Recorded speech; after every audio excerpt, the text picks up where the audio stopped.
A controversial new law enacted by the Knesset, Israel's parliament, has again stirred deep emotions about the identity of the Jewish state and how Israelis seek to define themselves and the others who share the land of Israel.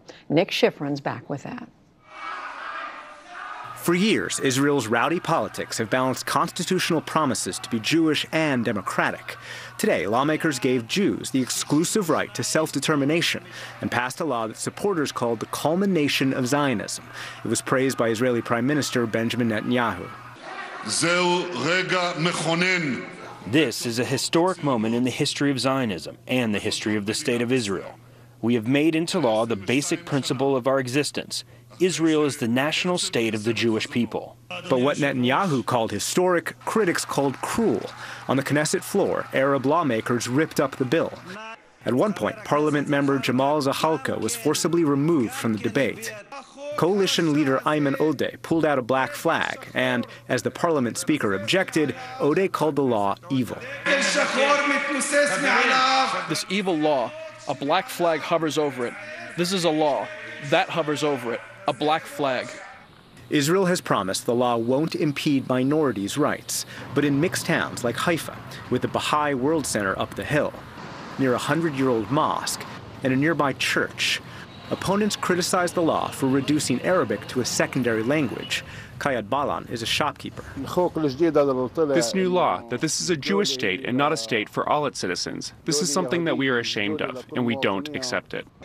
But the bill's supporters argue they're just acknowledging reality, that Israel is 80% Jewish, guarantees Jewish immigration, and needs to defend its status as the Jewish homeland. Amir Ohana is a member of the ruling Likud party. This is not a binational state. This is not a bilingual state. This is not a double capital state. This is a state of a single nationality of the Jewish people. Its language is Hebrew, and its capital is Jerusalem. Basically, Israel's moved to the right politically because it believes that the Palestinians don't want peace, and that has created kind of a crowded competition on the right. David Makovsky is a distinguished fellow at the Washington Institute for Near East Policy. He's not in favor of the bill, but says lawmakers recently removed some of its most controversial clauses. They've excised discriminatory elements of this bill, so there's nothing about segregation or that the parliament can override the courts. The law is a basic law, akin to a constitutional amendment, and that means critics will have a hard time challenging it, says Youssef Munayr, the executive director of the U.S. Campaign for Palestinian Rights. This now becomes a tool through which various discriminatory policies can be supported in the legal system, and thus it enshrines in a constitutional way a constitutional defense for discrimination against non-Jews in Israel that did not exist in this way before. Arab Israelis are more than 20% of Israeli citizens. They often complain of housing, education, and language discrimination. The law's critics say that discrimination could get worse.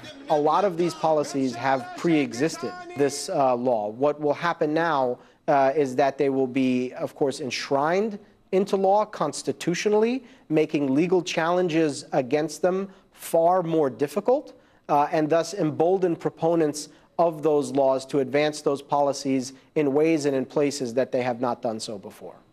The Trump administration has largely given the Israeli government a green light to do what it wants. The ruling party wasn't united, and the debate was close, but Netanyahu said it was a turning point. There are people who are trying to destabilize the state. So today we have made a law in stone. This is our country. This is our language. This is our anthem, and this is our flag. Long live the State of Israel. Israel's debate between being Jewish and democratic isn't over, but this government believes it has tipped the balance and promises to move forward embracing Israel as the Jewish state. For the PBS NewsHour, I'm Nick Schifrin.